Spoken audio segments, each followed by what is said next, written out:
Hello students, welcome to my channel achieve the excellence. तो अभी तक हम लोगों ने रिफ्रैक्शन फार्मूला प्रूव कर लिया था। इस लेक्चर में भी हम रिफ्रैक्शन फार्मूला प्रूव करेंगे, लेकिन इस बार हम जो है रिफ्रैक्शन फार्मूले को with the help of Fermat principle prove करेंगे, जो कि फर्मेट प्रिंसिपल के एप्लीकेशन का ही एक पार्ट है। तो इसमें हम क्या करेंगे, इसमें हमने एक रिफ्रैक्टिंग सरफेस लिया है। रिफ्रैक्टिंग सरफेस के लेफ़्ट साइड का मीडियम μ1 है और राइट साइड के मीडियम का जो है रिफ्रैक्टिव इंडेक्स वो μ2 है। इस रिफ्रैक्टिंग सरफेस का रेडियस ऑफ कर्वेचर r है और सेंटर ऑफ कर्वेचर c है। इसके सामने एक पॉइंट ऑब्जेक्ट O रखा हुआ है। यहाँ से लाइट रे चल रही है, पॉइंट P पे रिफ्रैक्शन हो रहा है और पॉइंट I पे इस पॉइंट ऑब्जेक्ट का इमेज बन रहा है I। ठीक है, हमने एंगल PCN को थीटा माना है, एंगल PCI को पाई माइनस थीटा हो जाएगा। अगर एंगल PCN थीटा है तो angle PCI pi minus theta हो जाएगा। तो हम देखते हैं आगे क्या लिखा हुआ है। फिर from figure ON is equal to object distance U, NI is equal to image distance V, NC is equal to R, angle PCN is equal to हमने थीटा माना था, angle PCI pi minus theta होगा। ठीक है, एक बार figure में फिर से मैं बता देता हूँ।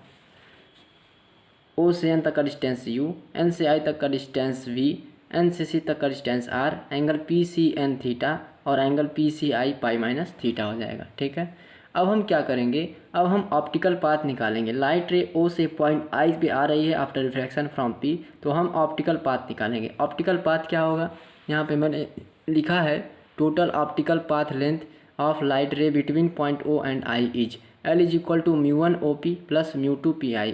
ठीक है, ये कैसे हुआ देखा जाए। लाइट रे फर्स्ट मीडियम में OP ज्योमेट्रिकल पाथ ट्रैवल कर रही है और फर्स्ट मीडियम का रिफ्रैक्टिव इंडेक्स μ1 है।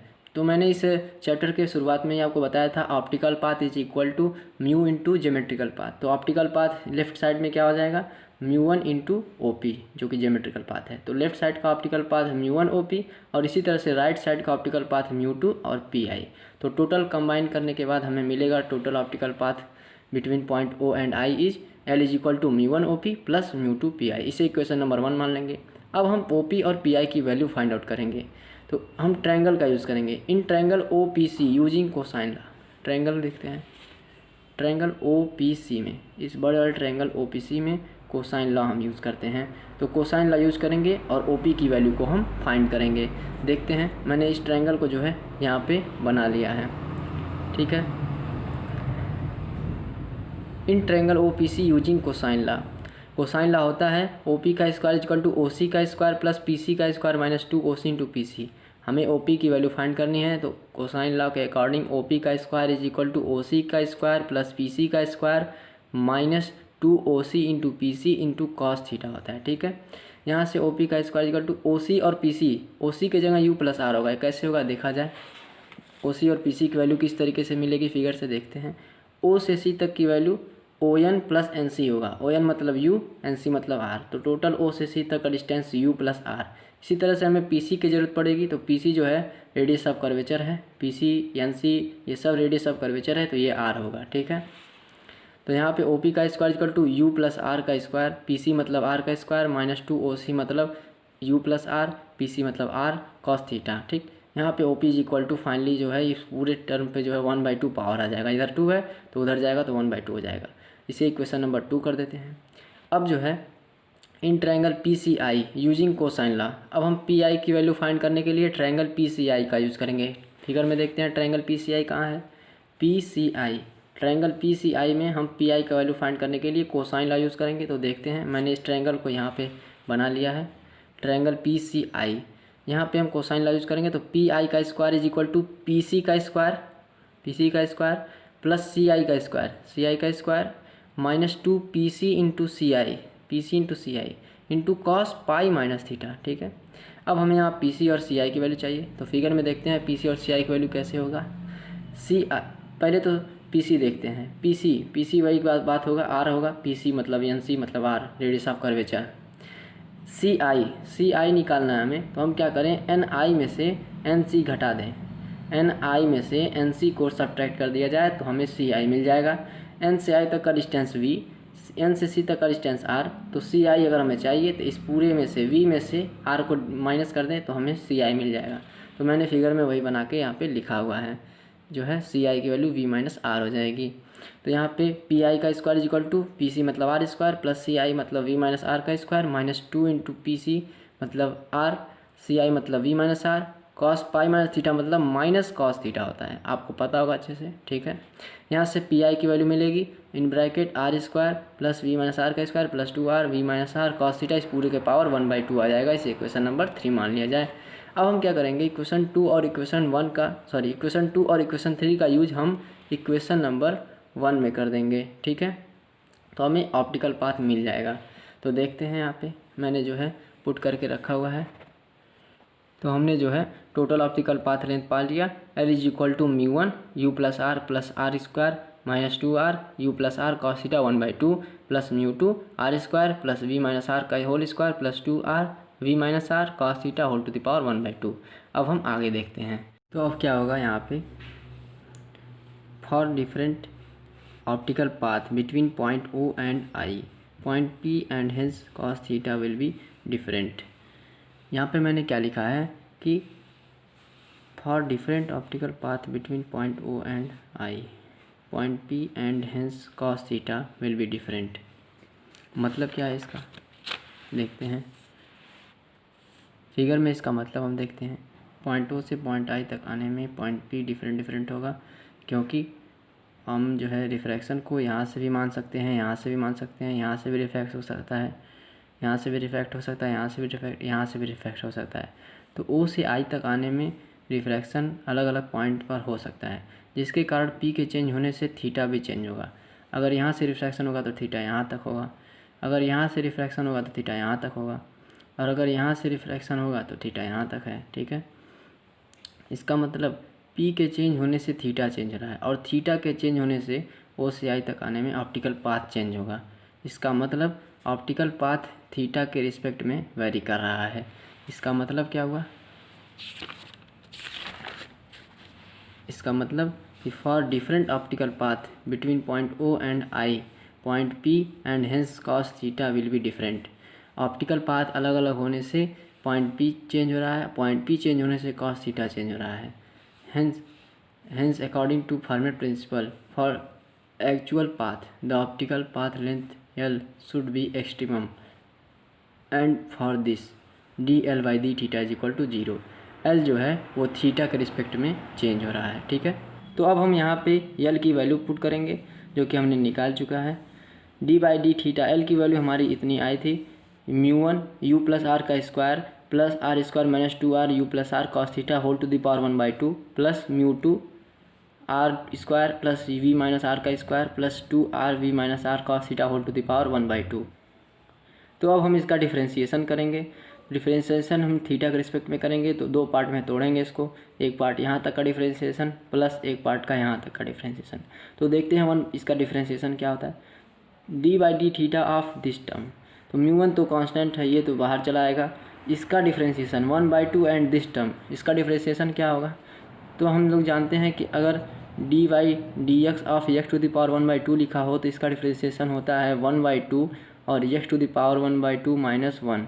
तो यहाँ से 1/2 into x to the power minus 1/2 आता है, तो यहाँ से मिलता है हमें 1/2 एक्स टू द पावर 1/2। तो इसी तरीके से मैंने यहाँ पे इसका डिफ्रेंशिएशन किया है। दिस टर्म, इस सारे टर्म को एक्स मानिए, 1/2 एक्स टू द पावर 1/2 है, तो इसका डिफ्रेंशिएशन 1/2 और इसके पूरे के पावर 1/2। अब फिर इसके अंदर वाले का पूरा डिफ्रेंशिएशन होगा। अंदर वाले का डिफ्रेंशिएशन में ये पूरा टर्म का 0 हो जाएगा डिफ्रेंशिएशन थीटा के रिस्पेक्ट में, और इतने टर्म का डिफ्रेंशिएशन जो है यहाँ पे minus 2r u plus are वैसे बच जाएगा। कॉस थीटा का डिफ्रेंशिएशन माइनस साइन थीटा होगा, ठीक है, प्लस μ2 बाहर चलाएगा। इसका डिफ्रेंशिएशन पूरे का फिर वैसे होगा, एक्स टू द पावर 1/2 का जैसे डिफ्रेंशिएशन बताया उसी तरीके से जो है इसका डिफ्रेंशिएशन होगा, तो 1/2 and this term under root में। फिर उसके बाद इस अंदर वाले टर्म का डिफ्रेंशिएशन होगा, तो ये 0 होगा, ये 0 होगा। इस पूरे का डिफ्रेंशिएशन जो है 2r फिर v माइनस आर, ये जो है वैसे लिखा जाएगा क्योंकि इस ये थीटा के रिस्पेक्ट में इसका डिफ्रेंशिएशन होगा नहीं। कॉस थीटा का डिफ्रेंशिएशन माइनस साइन थीटा। अब हम क्या करेंगे, इक्वल टू 0 है यहाँ पे, ठीक है। फिर उसके बाद हम यहाँ पे इसको सिंप्लीफाई करते हैं। ये 2 से 2 कैंसिल हो जाएगा, और यहाँ पे ये 2 से 2 कैंसिल हो जाएगा, और इसे जो है लेफ़्ट साइड में लिख देते हैं μ1, और ये माइनस और माइनस का multiply plus R U plus R sine theta upon under root में यू प्लस आर का square plus are square minus 2r U plus are cos theta. और इस पूरे टर्म को हम इक्वल साइन के उधर ले जाते हैं, उधर ले जाएंगे तो इधर माइनस है तो उधर जाएगा प्लस हो जाएगा, प्लस μ2 v माइनस आर भी है यहाँ पे μ2 r v minus R sine theta, ये माइनस उधर गया तो प्लस हो गया है वही, ठीक है। और नीचे का पूरा टर्म वैसे बच जाएगा। तो यहाँ पे हम जो है इधर r से r कट जाएगा और साइन थीटा से साइन थीटा कट जाएगा, यहाँ बचेगा μ1 u प्लस आर और नीचे का पूरा टर्म बचेगा इक्वल टू, ये इक्वल टू है, ध्यान दीजिएगा मिस्टेक हो गया थोड़ा सा, इक्वल टू है तो यहाँ पे μ2 फिर v माइनस आर अपॉन नीचे का दिस टर्म। अब हम क्या कहते हैं कि if theta is very small then cos theta is equal to 1। अगर थीटा बहुत छोटा हो तो कॉस थीटा की वैल्यू 1 होती है, आप लोग जानते हैं। तो यहाँ पे हम कॉस थीटा की जगह पर 1 ले लेंगे और इस पूरे टर्म को जो है सिंप्लीफाई करेंगे। तो देखते हैं क्या होता है। μ1 u प्लस आर, यहाँ पे a प्लस बी का होल स्क्वायर फार्मूला तोड़ेंगे, u square plus are square plus 2ur और ये आर स्क्वायर है, फिर इसके बाद इसका मल्टीप्लाई अंदर करेंगे तो माइनस 2ur हो जाएगा, फिर इसके मल्टीप्लाई इसमें करेंगे तो 2r स्क्वायर हो जाएगा। और कॉस थीटा की वैल्यू हमने पहले ही 1 और एक कॉस थीटा की वैल्यू हमने पहले ही 1 रखी है, ठीक है। तो यहाँ पे फिर इसके बाद इधर का टर्म सिंप्लीफाई करेंगे आर स्क्वायर और ये V square plus are square minus 2vr, फिर ये जो है मल्टीप्लाई करेंगे 2rv प्लस और जो है ये माइनस 2r स्क्वायर हो जाएगा, ठीक है। अब हम जो है यहाँ पे 2ur को 2ur से कैंसिल कर देंगे, एक r स्क्वायर 2r स्क्वायर और ये माइनस 2r स्क्वायर कट जाएगा, इधर से r स्क्वायर कट जाएगा, r स्क्वायर 2r स्क्वायर और ये माइनस 2r स्क्वायर, तो ये r square minus 2r square आपस में कट जाएंगे और ये आपस में कट जाएगा। फिर हमें मिलेगा नीचे μ1 u plus R upon under root में u स्क्वायर मिलेगा तो उसका अंडर रूट में जो बाहर निकालेंगे तो u हो जाएगा। फिर यहाँ से μ2 v माइनस आर अपॉन ये v स्क्वायर अंडर रूट में बचेगा तो यहाँ पे v हो जाएगा। फिर आगे देखते हैं क्या होता है यहाँ पे। फिर उसके बाद हमें मिलेगा μ1 u upon u plus μ1 r upon u is equal to μ2 v upon v minus μ2 r upon v। फिर उसके बाद यहाँ पे μ1 बचेगा और u से u कैंसिल हो जाएगा और यहाँ पे μ1 r बाई u बचेगा इज इक्वल टू यहाँ v से v कैंसिल हो जाएगा, μ2 बचेगा माइनस यहाँ पे μ2 r अपॉन v। तो हम μ1 को इधर रहने देते हैं, μ2 को इधर ले आते हैं तो माइनस हो जाएगा इक्वल टू, ये माइनस का टर्म ऐसे ही रहेगा, ये उधर ले आएंगे तो माइनस में पूरा बचेगा। यहाँ पे μ2 माइनस μ1 कर लेते हैं, माइनस साइन से सब में मल्टीप्लाई कर देते हैं, माइनस साइन से सब में मल्टीप्लाई कर देते हैं तो μ2 माइनस μ1 बचेगा इक्वल टू, ये टर्म जो है प्लस हो जाएगा और ये भी प्लस हो जाएगा क्योंकि हमने माइनस से मल्टीप्लाई किया है। दोनों में से r का कॉमन ले लेंगे तो बचेगा μ2 by v plus μ1 by u। तो फाइनली में मिला μ2 बाई μ1 और r को इधर ले आएंगे तो अपॉन में हो जाएगा, डिवाइड हो जाएगा equal to μ2 by v plus μ1 by v। तो ये फार्मूला जो है हमने निकाल लिया। अब ये फार्मूला जो है हमने साइन कन्वेंशन नहीं लगाया था इसलिए यहाँ पे माइनस नहीं आया। हमने तो पढ़ा था कि μ2 minus μ1 upon r is equal to μ2 upon v minus μ1 upon u पढ़ा था हमने। तो जब हम साइन कन्वेंशन लगाएंगे तो यही फार्मूला आएगा। देखते हैं साइन कन्वेंशन। जब हम कॉन्वेक्स सरफेस की बात करते हैं तो इसका radius of curvature right side में पड़ेगा तो r जो है पॉजिटिव होगा, ठीक है। और इसका जो इमेज जो है अगर पॉइंट ऑब्जेक्ट इधर रखा हुआ है तो जो है यहाँ से ऑब्जेक्ट यहाँ पे लाइट जाएगी और ऑब्जेक्ट का जो है इमेज यहाँ बनेगा। तो इमेज डिस्टेंस जो है राइट साइड में आता है तो यहाँ पे प्लस जाएगा और यहाँ पे जो है इमेज ऑब्जेक्ट जो है वो लेफ्ट साइड में रखा होता है तो माइनस हो जाएगा। तो फाइनली हमें जो है फार्मूला मिलेगा μ2 minus μ1 upon plus r equal to μ2 upon plus v plus μ1 upon minus u, ठीक है। तो हमें जो है फाइनली मिलेगा μ2 minus μ1 upon r equal to μ2 upon v minus μ1 upon u।